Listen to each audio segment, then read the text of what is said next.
to her home Grand Slam semi-final, first Australian to do so since 1984. She beat Petra Kvitova in what was a very tight first set, settled by a tie-break, and then kind of asserted herself early on in that second set, taking advantage of the momentum that she gathered from that first tie-break. And then we also saw Sofia Kenin progressing to her first ever Grand Slam semi-final, beating Ons Jabeur 6-4, 6-4, I think it was, in the first quarterfinal. So that's a semi-final that's set now in that top half of the women's draw. But maybe we should start by talking about what is probably going to be the big story of the day. Still waiting on this Raonic-Djokovic match to finish. Djokovic has actually just had 3 break points on the Raonic serve at 5-all in the third set.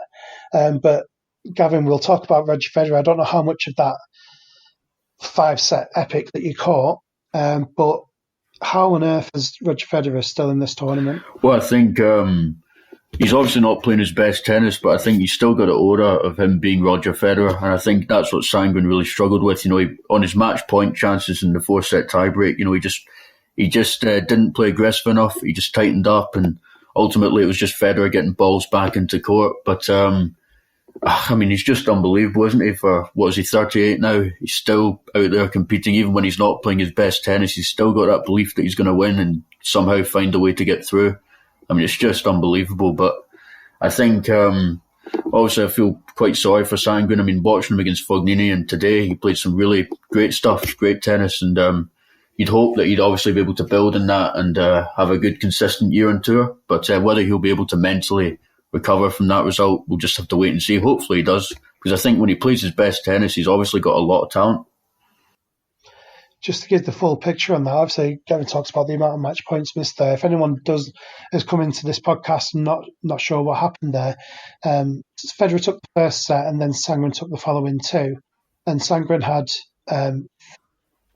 three match points on the Federer serve just before they went into a 4th-set tiebreak. Lost all those, went 6-3 up in the tiebreak, lost 3 consecutive points there, and then he also had a 7th match point at 7-6 in that tiebreak and lost that one as well. Maybe a mixture between a complete chalk and, like you say, Federer's aura, and also Federer managing to stay in those points, which is no mean feat. But I know Ben Rothenberg put a tweet out on Twitter, if anyone wants to search Ben Rothenberg's Twitter, and how all of those points were won, or in this case lost, by Tennis Sandgren. I think 6 out of the 7 were unforced errors, Damien. Five out of the 7 was that? Yeah. There was one missed backhand return, I think, and the volley winner from Federer, but that was the one where Sandgren approached the net and kind of chose the wrong direction on the volley. I actually watched the press conference with him, and he talked about this point that he, running into the net, he had a lot of things in his mind, and he wanted to play into the open court at first, but he didn't want to get hit by Federer's. He said it's kind of characteristic for Federer or something like that, forehand pass on the run. So he decided to go to his backhand, but that didn't work out too well either. I think it was definitely a joke in the sense that he was much less aggressive on these match points. He missed a couple of backhands that he would have hit, but it was still an amazing effort from Federer to stay in there. I think two of these 5 errors from Sandgren were on the 19th shot of the rally, so that's quite a lot actually. There was, I think, just one that was a third ball, so it was still a great effort. It was very similar to what happened against John Millman. There were no match points there, but Federer just didn't do anything extraordinary down either match point here or 4-8 in the 5th tiebreak, but he just stayed solid. He started consistently hitting shots that he wasn't before in that match, and as soon as he got that tiebreak, he was definitely much more composed and relaxed, and probably just started believing again that he'll win this. Yeah, and win it he did, and he's made it. So that, I think, is his 16th Australian Open quarterfinal, and he's never lost one, which is just an incredible record. It's insane, really. And so he's made it through to yet another Australian Open semi-final. And Gavin, if I just go back to you on the women's side of things, Ashley Barty, number 1 seed, world number 1, coming into her home Grand Slam. She played Kvitova in the quarterfinals last year and succumbed to the Czech.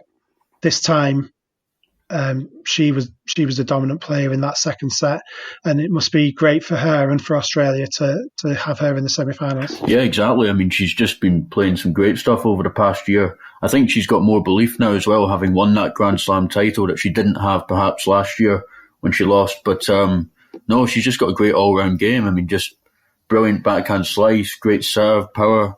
No, she's just a great ambassador for women's tennis. I think Australian tennis as well. She's got a great chance of winning this as well. So I think, it's just great to watch her play and great to see, a great Australian women's tennis player again. Yeah, she's one of my favourites in the whole of the game at the moment. I've kind of tracked her progress since she came back from playing cricket for a little while, having had that early success mainly in doubles on tour. And it's great to see her come back and achieve what she has done so far. And Damien, can we have a word on the other quarterfinals, Sophia Kenin and Ons Jabeur? I mean, Ons Jabeur is another one of my absolute favourite players to watch at the moment. She's got such an amazing skill set, but just kind of ousted today. Was it maybe just the fight of Sophia Kenin, the consistency that got her through? I believe so. I mean, Ons Jabeur is, as you said, very talented, but also very erratic at the same time. You never really know what you're going to get with her. And Kenin is like the opposite for me. She's very complete. I think she has it all to actually, maybe not get a Grand Slam yet, who knows, but to have a deep run. And she was actually lacking something like that before this event. Now she has it. She's obviously, she obviously won't be the favorite against Barty, but, we're just 2 matches away. And, with her consistency, as I said, she has everything that is required. She doesn't really, I can't really, I don't see her doing anything special with her game. It's not like Barty, who has, for example, the net game, the slice. Kenin is just like a very, very, very solid competitor. She's done great this event. She definitely, took care of a couple of fine players. She got an opening in the draw, and you gotta be there to capitalize on that. And she's definitely not. It's definitely not impossible for her to win this. No, well, like you say, the opportunity is there right in front of her now, and with someone with a solid game, a good game, and maybe like a top 10 sort of game, but maybe not an outstanding quality. Maybe these opportunities aren't going to come around that often for her to get to a semi-final in a Grand Slam. Maybe we're underestimating her. I don't know. Obviously, she's only at the very start of her career. She's only 21 years old, so I'm a big fan of hers as well. But you would think someone like with her skill set may not get to that many semi-finals. So it's going to be a massive game for her against Barty in a couple of days' time to see if she can make it to a Grand Slam final. We'll leave the talk of kind of today's action just for now. We're in a third set tie break of Raonic and Djokovic is in a mini breakup at the moment and looking pretty certain that he's going to make it to that semi-final, but we'll wait for that to be confirmed and we'll talk about what's going to happen overnight tonight. It's the other half of the draws, so we've got Nadal versus Thiem and Wawrinka versus Zverev in the men's quarterfinals, and Gobinya Muguruza versus Pavlyuchenkova and Anett Kontaveit versus Simona Halep in the women's side. I don't want to demean all the other matches, but I just wanted to pick out Nadal versus Thiem first of all with yourself, Gavin. I wanted to pick that one out just because I think that Dominic Thiem has a real shot in taking Nadal down. What's your opinion on the match? I would definitely agree with that. Yeah, I think he's going to beat Nadal. I think he's got a great chance. I think with the court's playing a bit slower as well, he's got more time to kind of swing freely on that backhand side, and his forehand's improved as well. And I think since winning that Masters last year as well, he's got that confidence that he can do it in the big moments. I mean, I think obviously he came close to beating Nadal at the US a couple of years ago, I think 2017 in the quarterfinal. 18, yeah, 2018. So, I think now he's got more belief in what he would have had back then. I think Rafa's not played his very best tennis this tournament. I think the this is a great opportunity for Team. I agree. I think Team will win it in 4 sets for me. Damien, do you want to pick up on any of the other quarterfinals there that have kind of gone through? Well, Muguruza versus Pavlyuchenkova seems to be a treat. I mean, I think everyone wants to see Muguruza do well. She's, as we mentioned before, a 2-time Grand Slam champion. She's been, her game has been missing for a while now, with no like actual reasons, no like severe injuries, just some hard to explain struggles. And it's been some time since we've seen a performance from her like the one against Svitolina. I think she hit like 31 winners to 9 unforced errors there. And I watched that match. She was absolutely sensational. She was just the Muguruza that we expected to see for years. Sorry, carry on. And actually, one thing also to mention about Muguruza is that she was down 0-6 to Shelby Rogers in the first round, right? So that was a moment where everyone just thought that it's going to be another early exit. Then she gave just 1 game to her and had that brilliant performance against Svitolina. Also, consolidated on that with that performance against Bertens in the forefront. And Pavlyuchenkova, as you, for example, tweeted, the numbers of winners she got in her first 4 matches. I mean, against Kerber, she hit 71 winners, which is in 3 sets. It's a very rare number.